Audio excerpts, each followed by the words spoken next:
सभी को नमस्कार।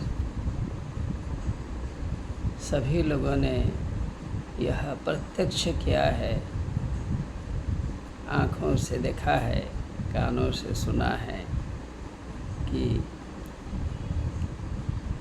बहुत सारी चीज़ें घटित हो जाती हैं। बहुतों के मन में परिवर्तन हो जाता है।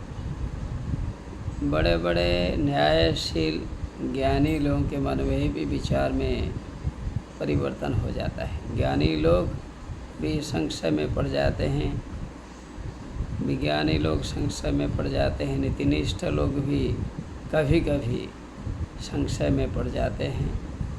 ऐसे जिन्हें बहुत सी जानकारी होती है वे भी कभी कभी भ्रम में पड़ जाते हैं। भ्रम मनुष्य को छोड़ता नहीं। दुष्टों को तो ज़्यादा भ्रम सताता है या बहुत सारे भ्रम सताते हैं, और शिष्यों को भी कभी कभी सताते हैं।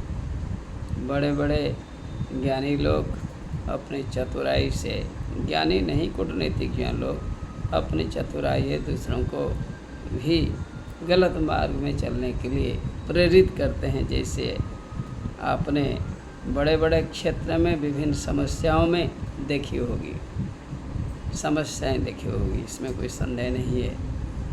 इसलिए पुस्तकों में बताया गया है, धैर्य धैर्य रखने वाला व्यक्ति भी गलत कार्य कभी कभी भ्रम में पड़ जाता है। धैर्यवान लोग, ज्ञानी भी कभी कभी पड़ जाता है। अर्थात ज्ञानी है नहीं पड़ेगा ऐसी बात नहीं, कभी पड़ जाता है, फिर ज्ञान आ जाता है और पड़ता नहीं है। और लोग अपने लक्ष्य से भ्रष्ट होते हैं। इसलिए हमें अपने लक्ष्य से भ्रष्ट नहीं होना चाहिए। बहुत सारे नीति शास्त्रों में यह बात बतलाई गई है। विदुर नीति, चाणक्य नीति और सर्वज्ञान संग्रह इत्यादि अनेक चीज़ें होती हैं, जिसमें गाथाओं के माध्यम से और कथाओं के माध्यम से नीति शिक्षाएं दी जाती हैं।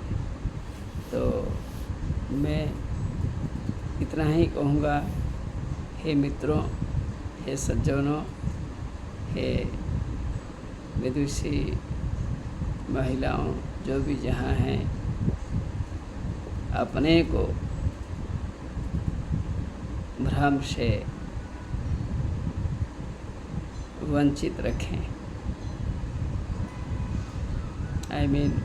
Doubts will be coming, confusions will be coming. It is also natural in the way of our thinking. These things come. Whenever these things come, we should think very nicely and go away of it. इनसे हमें दूर जाना चाहिए। सत्चिंतन की आवश्यकता है। एक बार मान लो कि गलती हो गई, सेकंड टाइम न हो, इसे हमें सोचना चाहिए। बड़े लोगों के लिए छोटी सी गलती सेकंड 2 बार उसे करने के लिए प्रेरित नहीं करती है, गलती दूर हो जाती है, आत्मा में संस्कार आ जाता है। ठीक है, धन्यवाद।